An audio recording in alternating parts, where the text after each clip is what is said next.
Now on LWT, we celebrate 40 years of ITV laughter.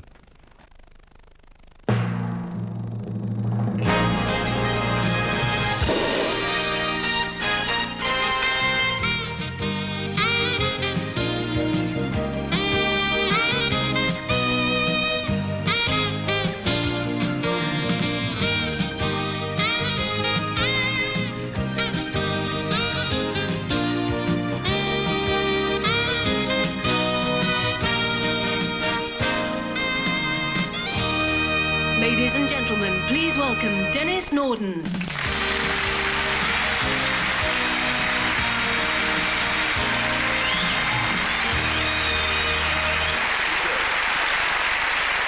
Hello, and for those viewers who missed the first programme in this trilogy, and I just hope you had some good reason, let me explain that as it's now 40 years since ITV began in September 1955, they've decided to celebrate their anniversary while they can still afford it.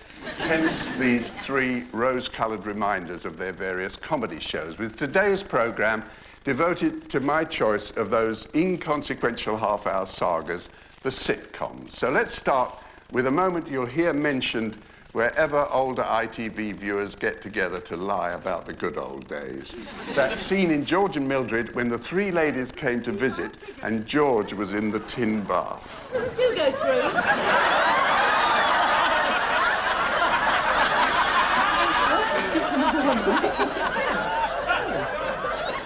Just go and pop the kettle on. Oh, do sit down, dears.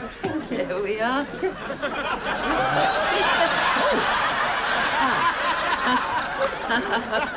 I think George must be bathing the dog. Oh, that's quite. Yeah. I'll just go and tell him to move it. Excuse me. George!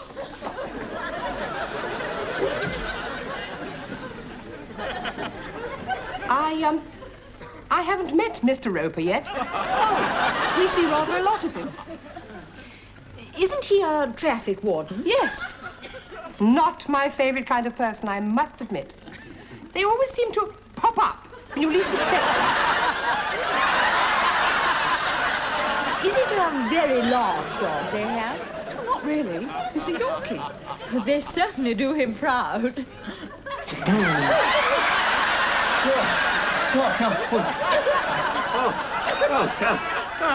Afternoon, ladies.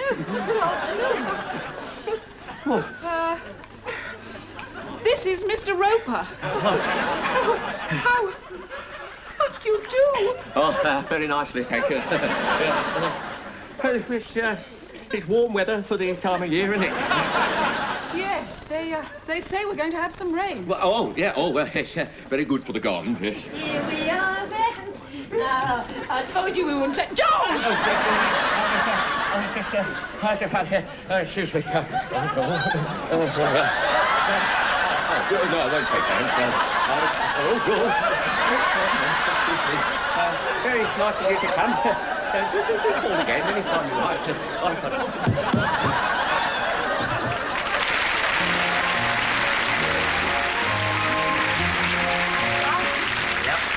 waste pipe in the kitchen's blocked up with tea leaves again. Really? You tried pouring boiling water down it? Yes. And? We've got a sink full of weak tea.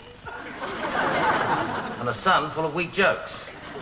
Why don't you do your homework? That's not my homework, Dad. That's my stamp album. Well, get stuck into that. What was that about weak jokes? Sorry. Well, Dan, look, I've got to go shopping now, so will you phone the plumber? Oh. Does it really need a plumber? Well, it's either that or you buy me a new waste disposal unit. What's that? Well, it's a gadget that fits into the sink and gets rid of all the rubbish for you. Really? Yeah, look, there's one advertised in here, and it's only £49.19 and 11. Is that all? Yeah. Darling, you've convinced me. You mean you'll get it for me? No, I'll phone the plumber.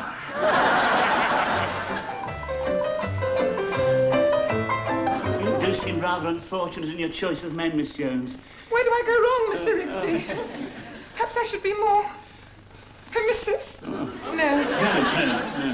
No, you're an example to us all, Miss Jones. Someone to look up to. You're a tower of strength, Mr. Rigsby. Oh, sorry. You see, Miss Jones, there's no There's no respect anymore, you see. They just don't know how to treat a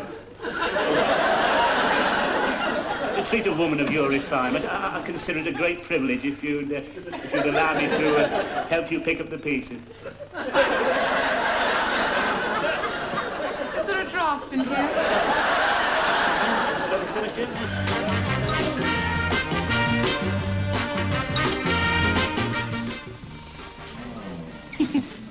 I'd like to meet this flatmate of yours.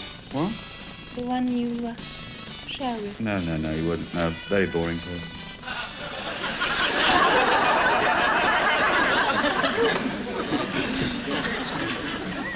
Honestly, you know, he's the ugly. Good evening.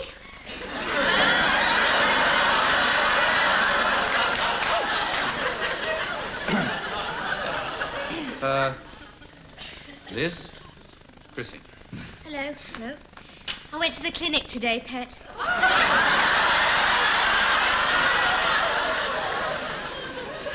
Did what? Went to the clinic. They confirmed it. It might even be twins. Come on, Chrissy. She's kidding. That's what she just said. Hmm? No! No, I don't mean that. No, I mean, look, you see this isn't even her knitting, you see? This belongs to the other girl I live with, you see?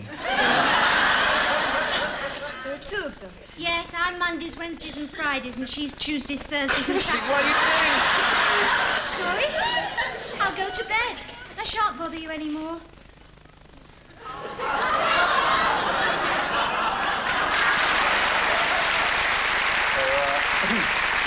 ITV sitcoms doing for the sitting room sofa what their Benny Hill shows did for the suspender belt. Not that all ITV situation comedies took place in suburban sitting rooms. Many were located at the very heart of trade and industry, from the pickle factory of Nearest and Dearest to the licensed premises of Not On Your Nelly, the hospital wards of Surgical Spirit, to the business offices of Allcock and Gander and the gentlemen's conveniences of In for a Penny. Or if you prefer rather more detailed examples of the workplace sitcom, well, for a start, there was the rag trade. Now, Paddy, I was talking to a buyer yesterday, and he told me that he ordered a consignment of dresses last year in Hong Kong, and he ordered some from us at the same time, just to compare the service he got. Well, the stuff from Hong Kong was put on the boat. They ran into a typhoon. They came out of that all right. They got to Suez. Their canal was blocked. So they had to go round the Cape of Good Hope. They got to Southampton. There was a dock strike. They were diverted to Liverpool. They went to Liverpool. They unloaded the stuff onto a lorry, put it on the M1. It ran into a snowdrift. They dug it out. They delivered it in London. And they were selling it in Oxford Street before our stuff had got to the end of the alley.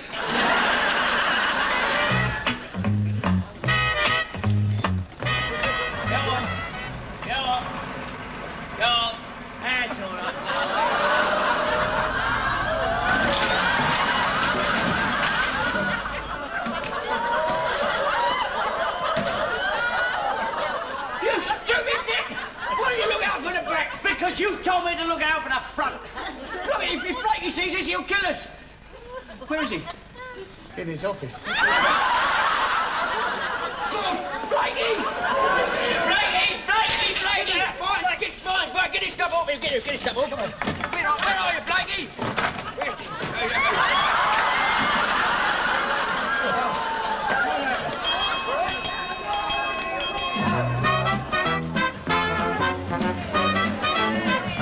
Now we come to the total answer to the problem.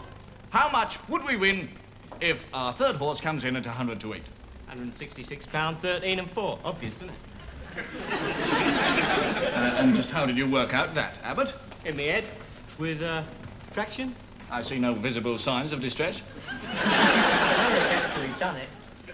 What did you do, Duffy? Rung up your accountant and got him to work it out for you? I've done it in me Swede. Well, explain it to me then. £2 at 3 to 1, that's £8, right? Right. No, £6. 3 twos are 6, Duffy. No, you get your state money back as well, sir. Do you? Good one. Well, carry on, yeah. £8 at 6 to 4 on. Tic-tac, tic-tac. Thank you, Dennis. £8 a 64 on, call that 2/3 of what you bet. 2/3 of £8, that's £5, 6 and 8. Plus your stake, £8, that's £13, 6 and 8. Now then, bung the whole lot on 100 to 8, which of course you can call 12 1/2 to 1. £13, 6 and 8 at 12 1/2 to 1, or 10 times it plus a quarter, that's £166, 13 and 4. Plus your stake, £13, 6 and 8, that's 180 necker. Minus the tax, £171.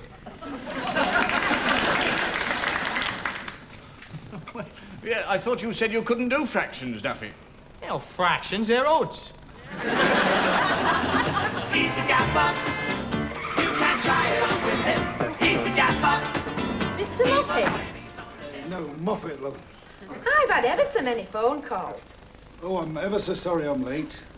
You see, I had a bit of trouble with the car, you know, water in the carburettor, but it'll be all right when they get it out of the canal.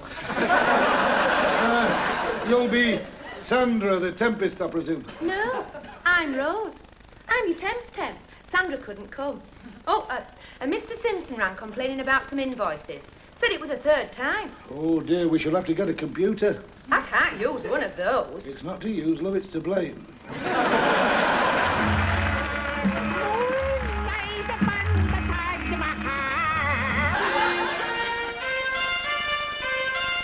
Oh, does this mean you'll be leaving the Tory party and joining the Greens? Hardly.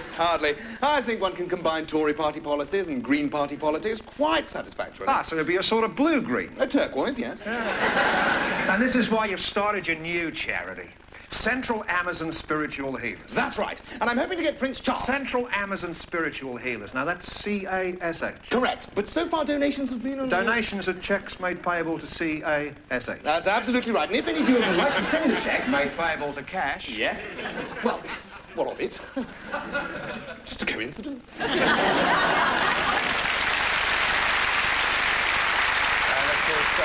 That was Alan Bastard in The Politician's favourite workplace, a TV studio. Well, one phrase that takes on a rather special significance when you get to the age of 40 is end of part 1. But happily, our part 2 will usher in such standard bearers of the sitcom art form as Richard Beckinsale, Irene Handel, Julia Mackenzie and Sid James. So, because Rule 7 in the sitcom handbook says nothing enlivens a scene like a bit of conflict, let's go into the break with an assortment of dust-ups, altercations and slanging matches. The first of them, a demonstration of slowly rising gorge from the Galton and Simpson Playhouse. 2, please. 2. Duh! Bo-bo-bo-bom. Pardon? Bo-bo-bo-bom. Winston Churchill. La BBC. Ici, Londres. Oh, yes, quite. I don't know what it's got to do with the Swiss. We weren't broadcasting to you. You weren't in it. And this is Alva Liddell reading it, oui? Oh, never mind that. How much? Combien? We'll meet again. Don't know where, don't know when, but I know we'll meet again. How much? 40 francs. 40 francs? Oui. £9? They're outrageous prices. Only to the English. What do you mean, only to the English? Listen to me, mon vieux. If it wasn't for us, you wouldn't have a tourist industry. We started all this, you know, all this tobogganing, skiing, mountaineering, crest to run. If it wasn't for us, you'd be out of work. Perched up there somewhere in a little hut, making cuckoo clocks. And yodeling. 40 francs.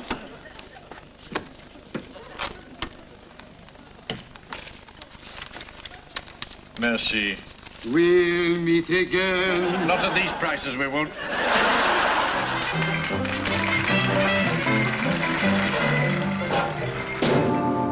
Why've you got save written on your hat? Is it 'cause you can't spell United? Is it 'cause you're a dustman and city's rubbish?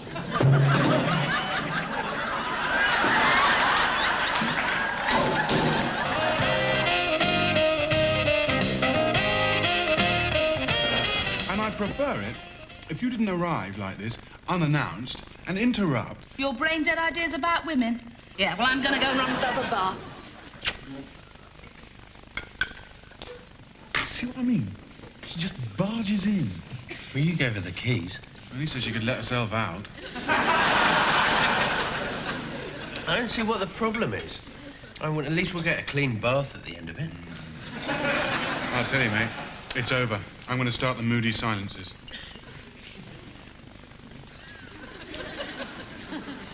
You started yet? You're going to wait for her to come back? Shut up.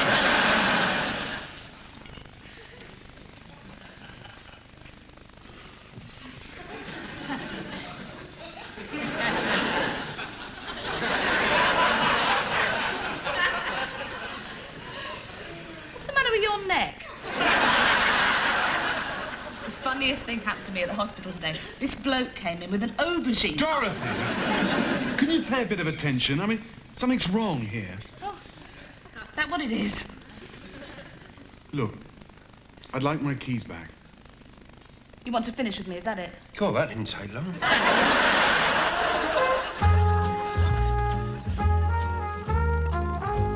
We're not having people coming round here anymore if you're going to get in such a state. Listen, I'm not in a state. Oh, this is normal, is it? But no, it's just that, look, nobody cooperates with me, and they'll be here in a minute, and I'm not even properly dressed. You just go upstairs and get yourself ready. I know what has to be done. The table is finished. Hannah will go out and get us any drinks we might need. I won't be a minute. Just leave us alone. I can manage.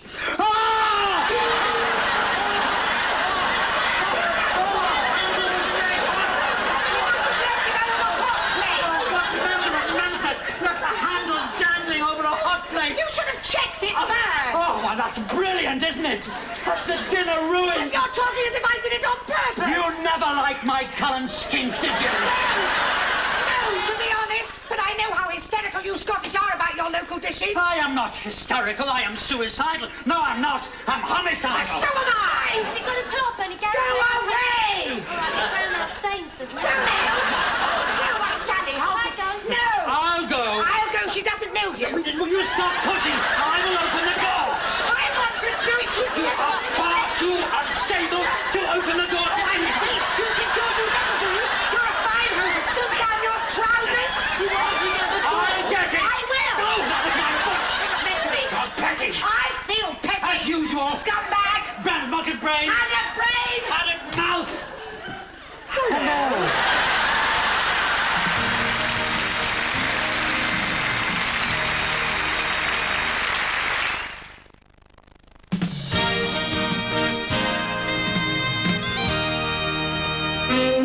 The Army Gang.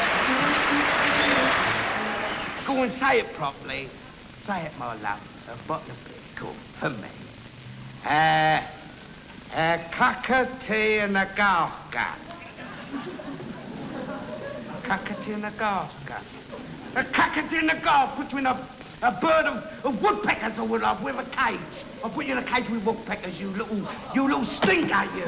Hey, hands up. Here comes the big stinker. That's good. All right, steady. You silly thing. I'll take your charge of all things. Make your pipe. What's that? What have you got now? What are you adding? Come on. Say it to me. I don't want nothing. Come on, say it to me, man. What is it? Where'd you get this? Where'd you... Playing with dolls at your age. Where'd you get it? Oh, I made it with my hands. I didn't think you made it with your feet, did I? No, I mean with the handicrafts I made it. It's a little... I can see what it is. It's a little soldier. It is.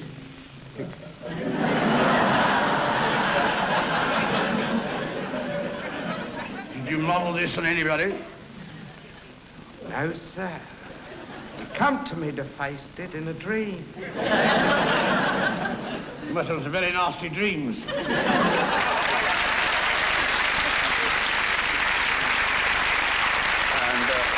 That was the first ever ITV sitcom to hit #1 in the ratings. There have been a few others since.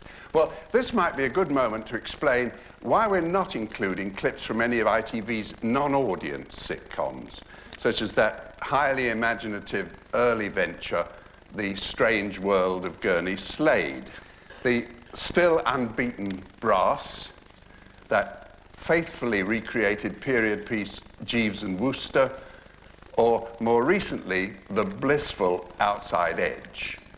Great programs, but because they were all purpose-built for showing without studio audience reaction, to exhibit them with an audience present, that wouldn't really be fair. We could, I suppose, send the audience out during those particular clips, but the company didn't fancy them wandering the corridors this time of night, in case they disturbed the late shift accountants. Onward then to a group illustrating another piece of wisdom from the handbook. With sitcom sex, frustration always works better than fulfillment, rarely so skillfully demonstrated as in that slice of 70s life, The Lovers. Oh, Beryl. Oh, Jeffy Bubbles Bon Bon. Oh, Jeff. Oh, Beryl. What was that squashing? Don't tell me. No, not squashing. Splintering. Pardon? Your elbows were splintering my ribs.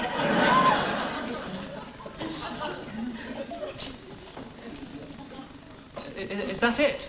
Would you like one with the sardines scraped off? Beryl, we live in a permissive society. Not on the street, we don't. Everybody's at it. Not with me, they're not.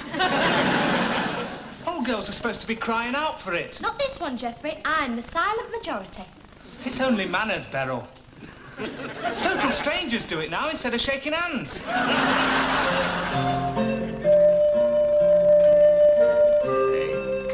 Come on, give us a kiss. Oh, come on. Don't be so silly. We're too old for that kind of thing. You know what they say? The older the bottle, the sweeter the wine. Yeah, well, you can just keep your cork on.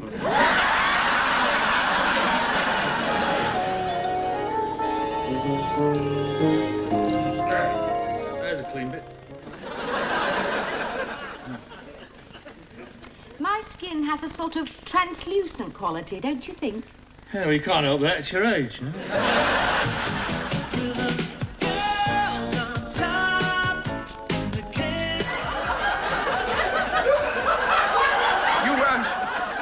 You didn't happen to come across my sock in the kitchen, did you? No, I didn't, mister. And you know why? Because I know where it's hiding. In my drawer. In my bedroom. So, I'll just go and find it then. Shall we? Tom!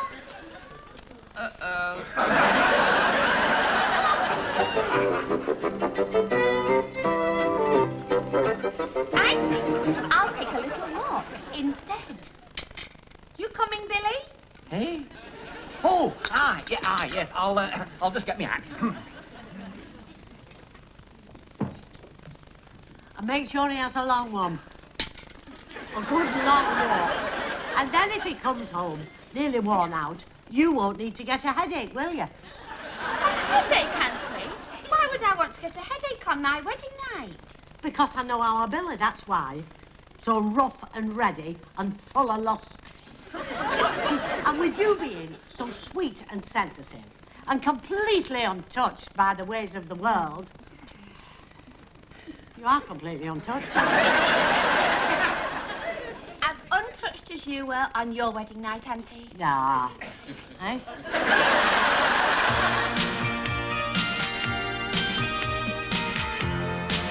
Hey, now. Good to meet you. Sorry I'm late.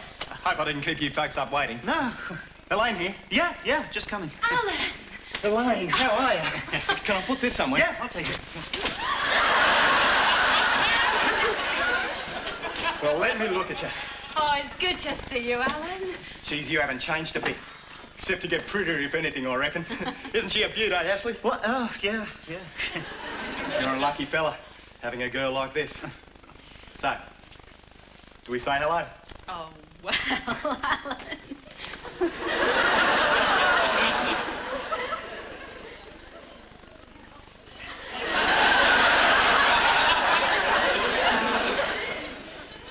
Are you planning on being long in there, Elaine? You don't want me to send in a meal or anything?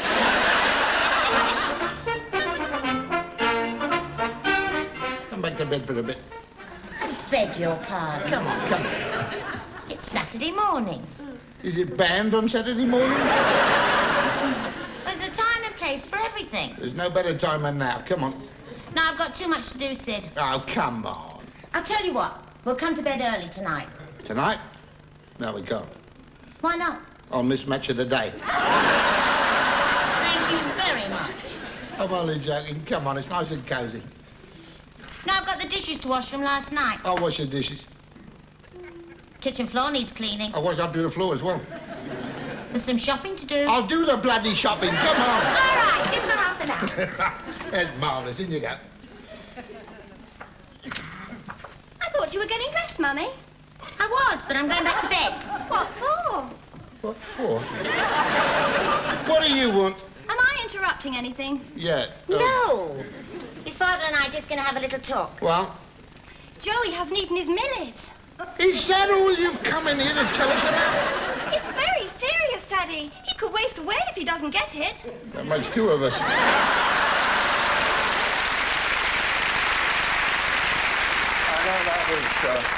That one's considered by many the quintessential ITV sitcom. Well, one of the incidental pleasures of this rescue mission was coming across top-line stars of today when they were still unhousehold names and were gladly taking on quite minor sitcom roles. We strung a few of them together for you to see how quickly you can recognise them, bearing in mind that, as with the actress in the Nearest and Dearest clip that starts us off, most of them are now leading figures in soaps. Eli, will you give over? Oh, what's up? My foot's stuck in your glove compartment. What are you grumbling about? I'll give you 3 guesses where this gear lever is. I hope you don't think I'm easy. Easy? Nobody's easy in this car. Here, come on, let's... Clear off. Anyway, I know what's wrong with you. It's all that curry you've had. It overeats your blood.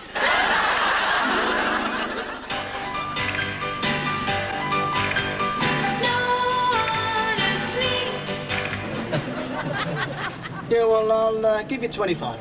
25? Well, I was thinking more of 86. Sorry, old son, can't be done. Tell you what, give you 27 and a half.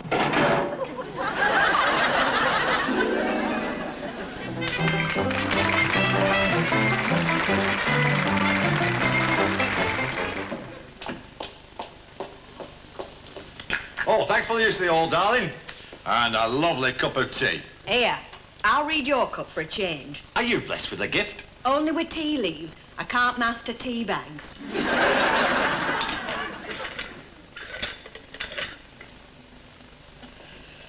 Oh. What's up? I see trouble. Where? In your bloody cup.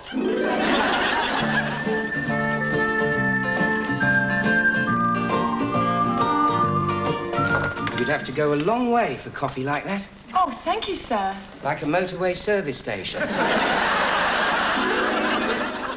We live where we love, where we're all hand in glove.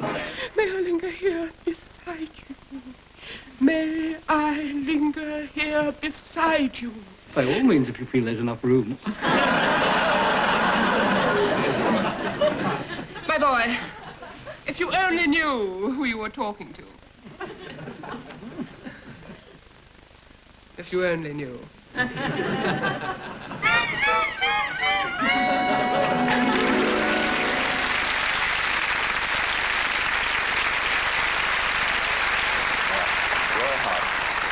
There's a man who really enjoyed the 60s.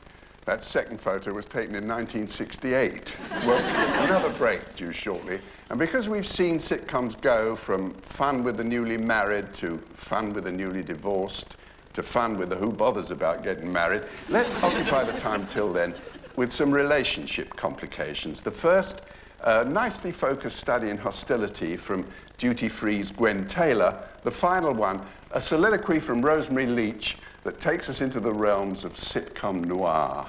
What are you doing with that camera? I'm going to take a picture, David. I'm going to start recording everything that happens on our holiday, all the interesting people we meet. Do you mind if I take your picture, Linda? Mine? Of course you can, Amy. Although I don't know why everyone always wants to take my photograph. Where would you like me? Why not silhouetted against the fountain?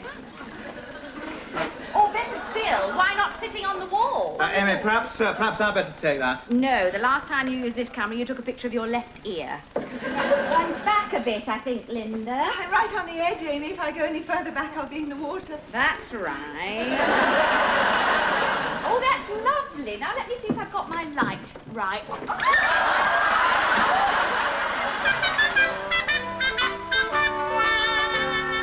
Now I'm changing the subject. We deliver. Mm-hmm. Yeah, that's funny. Oh, it's unopened. Are you insinuating that...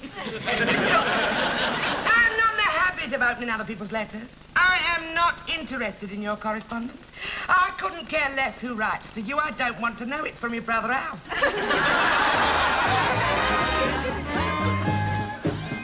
Well, that was brief and to the point. I'm not going back no matter what she says. Well, that's all right then, because she doesn't want you. What?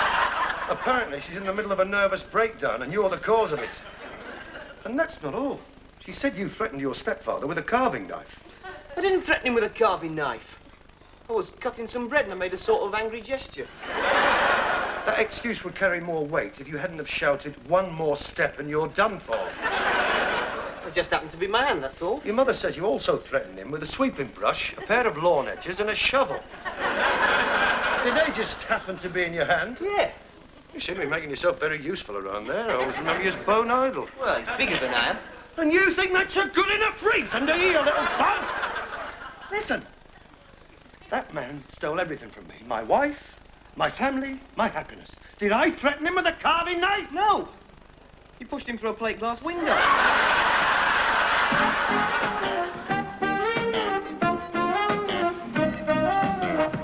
Bracken House, Cannon Street, EC4. That's near you in the city, isn't it, William? Will you drop me off there? I've got this enormous canister of nerve gas to deliver. CO2 or cyanide, something like that. Anyway, I am going to spray it through the letterbox, and within about 4 minutes, the entire staff of the Financial Times will be found slumped over their typewriters and printing presses. Yes, the grand presses will roll to a standstill, and tomorrow morning a mighty cheer will go up from 1 million housewives throughout the land as they find their husbands beginning to talk to them again. What?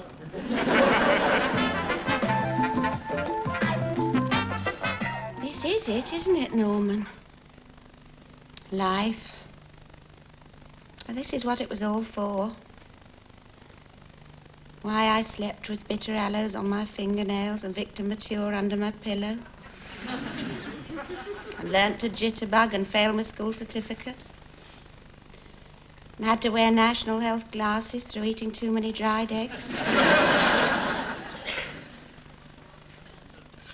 And let you put your hand up my dirndl skirt at the Festival of Britain when my mum thought I was potato picking with the young Conservatives. And married you. And had a honeymoon in Sheffield because Denis Compton was only 3 short of his century and you didn't want to miss it. And brought up a daughter without a single fish finger. And taught her the hula hoop and a sense of values. Then watched her run off with the first spotty-faced hooligan who showed her his Roy Orbison.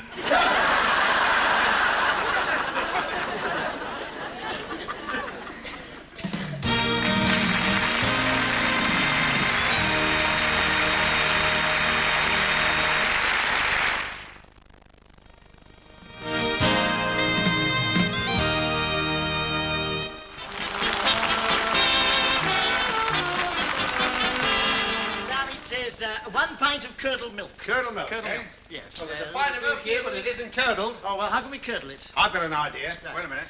Yes, You ain't nothing but a hound dog. All right, that would curdle anything, wouldn't it, eh? There you are. All right, by golly. Oh, Oh, yes. We didn't have this at rehearsal. Look, it's the real stuff, isn't it, eh? Oh, they don't half-save this company, I'll tell you. Every prop's a surprise. You were saying. Send that to the Elvis Presley factory. Anything else?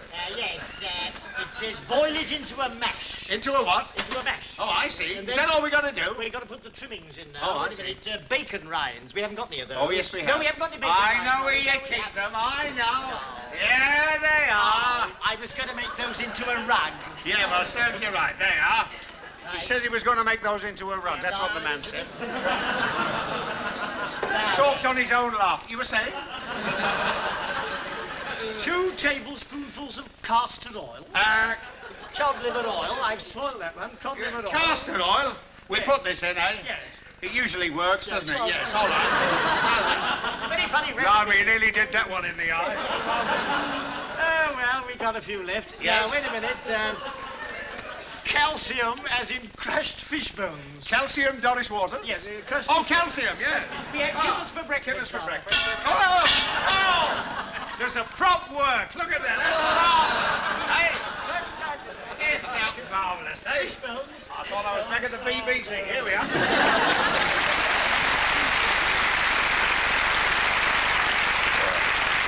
And there's one the years haven't extinguished. But returning to that favourite situation comedy theme, domestic discord, many counsellors would have us believe the best place for removing the wrinkles from a sagging relationship is the bedroom. Unfortunately, though, as we'll now witness, that seldom seems to hold true in sitcom land. Take, for instance, Robin's Nest. Robin, do you think I'm being unreasonable? Yes. What? It's 2 o'clock in the morning. You're still talking. That's unreasonable. Now, either marry me or go to sleep. All right, I will. Good. Come on. I will marry you.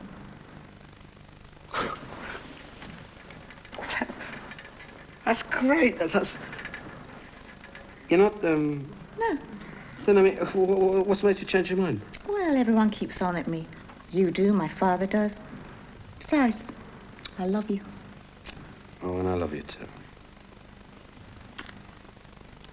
Oh. No. Not until after we're married.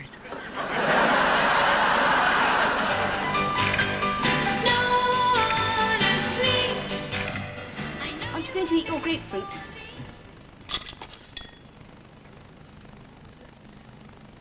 What's that in the middle? Yes, I know. I couldn't find any of those glassy cherry things, so I put that on instead. It's only decorative. What is it? It's a button off my blouse.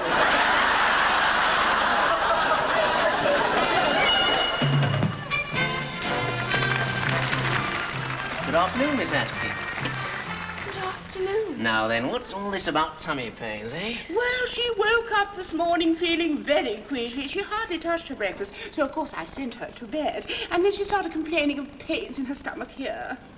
Here. Oh, hello, Mrs. Askey. Oh. Does it hurt now? No. Not a bit? No. Well, a bit, yes. Where does it hurt? We're sort of there. Here? Here? Oh, yes, that hurts. Here? Oh, definitely. I see. And a bit higher. Cynthia, you're imagining things, dear. Oh, I'm not, Mother. I'm delicate. Oh, of course you're not delicate. I've never heard such rubbish. Here? Just a bit. Higher. There. Oh, yes. Oh, that hurts a lot.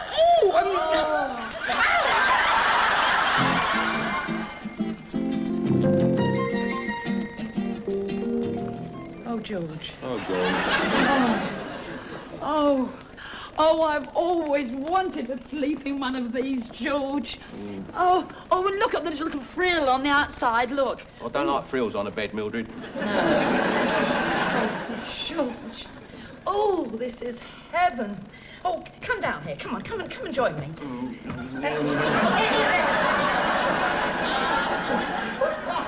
Hold the curtains. Come on. That's it. Yeah, you are going to behave yourself, aren't you?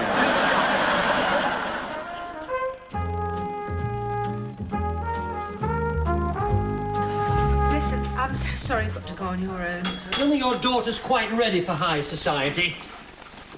Aren't you going to come back here, then? Well, there's not much point, is there, really? No, I suppose not. I haven't got much time. I just change at the office. Yes, I suppose so. I won't enjoy it, you know. Won't you? No, it won't be any fun without you frickin' trifle across the table. Oh, they'll have a nice time. I won't. Oh, please don't kiss me. I wasn't going to.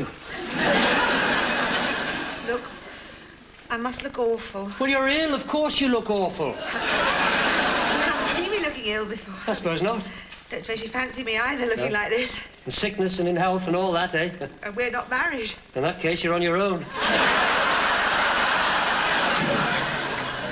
Two's company. Ordinarily, two's company. Yes, Robert, well, I'm just so exhausted from all our negotiating last night. No, I don't begrudge your 30-pound rise at all.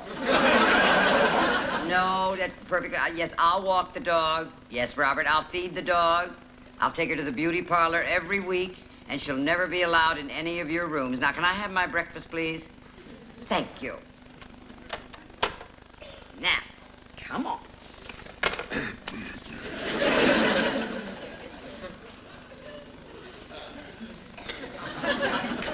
Good morning, madam.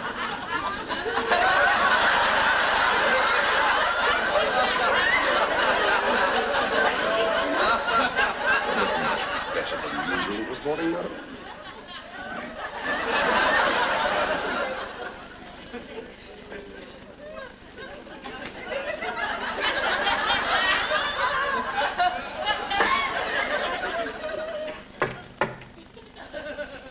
Din-dins.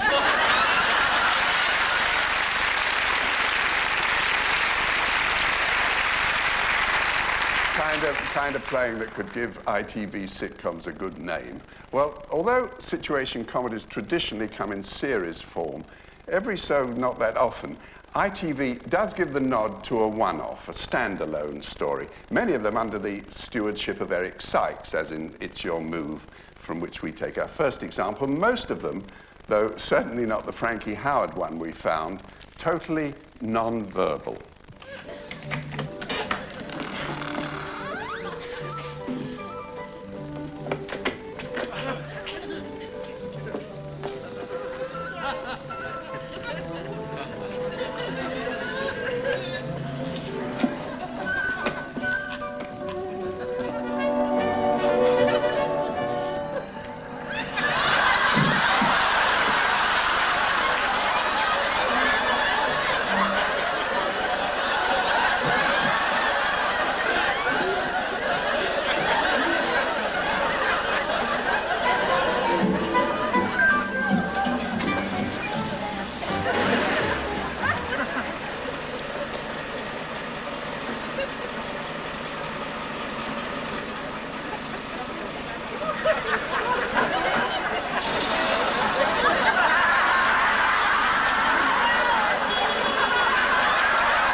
No, please, don't send me out there to die. I'm too young to die. Obviously, I'm too young to die. Oh, no. Oh, I've struggled.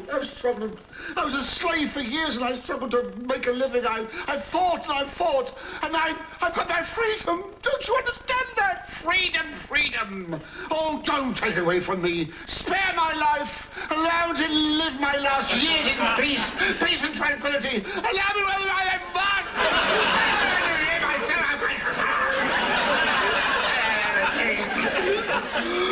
Now, if that doesn't get a BAFTA award, nothing will.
passion of Rowan Atkinson.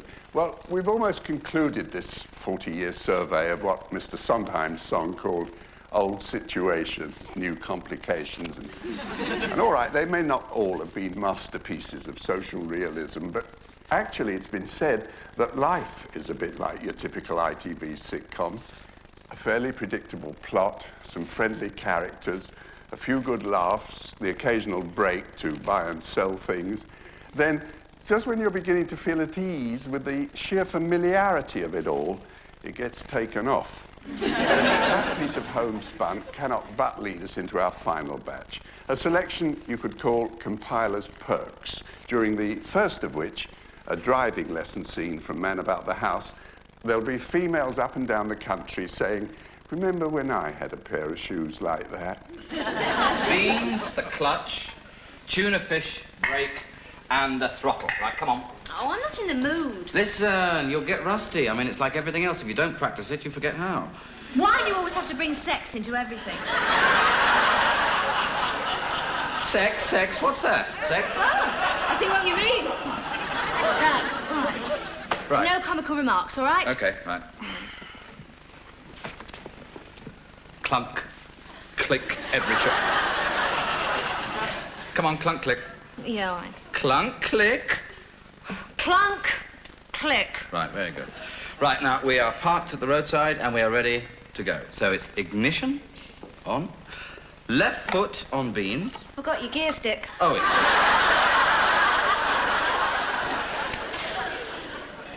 Gears, right? Now, gently depress beans. Into first. Handbrake off. Left foot up and right foot on the chunky chicken. No, the chunky chicken. Oh, all right, all right. Right, now we're going along, and it's into second. Beans. Right.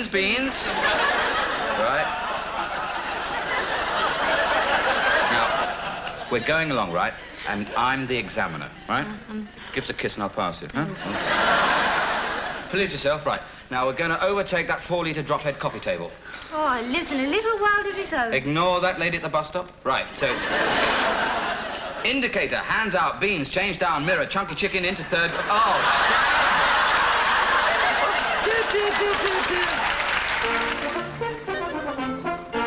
Could I have the paper, then? I want to check my horoscope.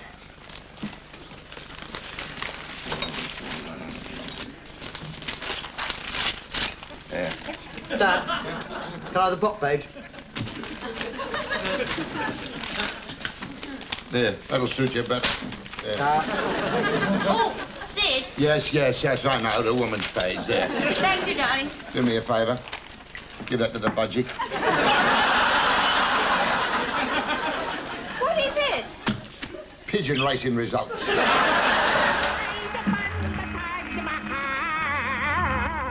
One of their lot had the brass neck to go down to the Labour Exchange last week, Wednesday night, and claim for 5 wives. Never. That is not brass neck, that is economic necessity. It is impossible for one Pakistani man to afford 5 wives. That is impossible. Yes, but you're not allowed to have 5 wives. It's against the law. Against the law. It's illegal. Not in Pakistani. In Pakistani, you can have as many wives as you like. My brother got 6 wives. 1 for every night of the week. And he rests on Sunday. Oh, no. And he rests on Sunday. On Sunday, he avowed 6.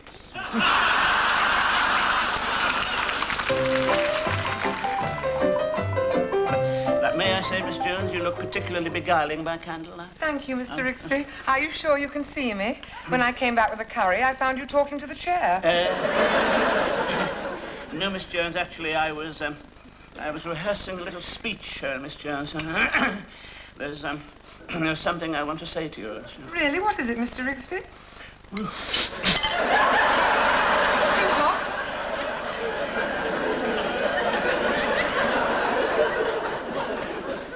That's exactly how I like it. Oh. You can see why those Indians get so excited, can't you, all that curry powder? No, I was going to say, Miss Jones, I got my decree absolute through today, Miss Jones. Rather a sad moment for me. Sad moment? You didn't look very sad. I saw you dancing with the postman. No, that was my initial reaction, Miss Jones, but I'm in more somber mood now. I'm a disappointed man. Yes, Mr. Rixby. Well, the sea of matrimony can look placid and inviting, but there are storms and dangerous currents. Exactly, Miss Jones. They all said, come on in, the water's lovely. I didn't know I was going to have to swim the channel, did I? Well, this must be a very painful subject for you. Well... You know, you must look to the future. Yes. I'll get some more rice. That is exactly what I am doing, Miss Jones. That's why given me courage having the light out like this. I wonder, Miss Jones, if you'd accept this as just a little sequel. You were saying, Mr. Rixby? I was saying, Miss Jones, man cannot live by bread alone, Miss Jones. No, he needs good heavens, what's that on the floor, Miss Jones? No, it's all right now. I thought it was a rat. Oh, my God. No, trick of the light, Miss Jones. No. I was saying, Miss Jones, the rat. Man cannot live by bread alone. No, He's not indeed meant to be a not. solitary person, Miss No. Jones. He should have a mate, Miss Jones, someone to share the long winter evenings with and the blazing hearth. Yes. Oh, dear, I forgot the poppadoms. Miss Jones, you carry on. I'll just go and get them. Would you take this, Miss Jones, and wear it as a symbol of my esteem? It would do me a great honor, Miss Jones. If you... What's your idea of a joke? What are you doing? What was that? Jones, keep still. Don't move around. You might tread on it. Why are you bobbing up and down? This, Miss Jones, this. What? This. I came here this evening with the ridiculous idea of asking you to marry me. I know you weren't expecting it. I know it's absolutely preposterous, but that is what I'm doing here. Will you marry me? What is your answer to that? Yes. Yes, exactly what I thought, Miss. I knew I was wasting my time. I suppose I'm not good enough for you. All right, I don't care. Forget it. There, I never want to see the ring again. I knew you wouldn't accept me. But I am accepting Please you. don't try and soften the blow. I'm not. I knew you wouldn't have. I only hope that someday, if you find somebody you feel about the way I've... What did you say, Miss Jones? Did you say that again? I said I will marry you. Oh, Miss Jones! Mr. Rixby. Oh. The ring!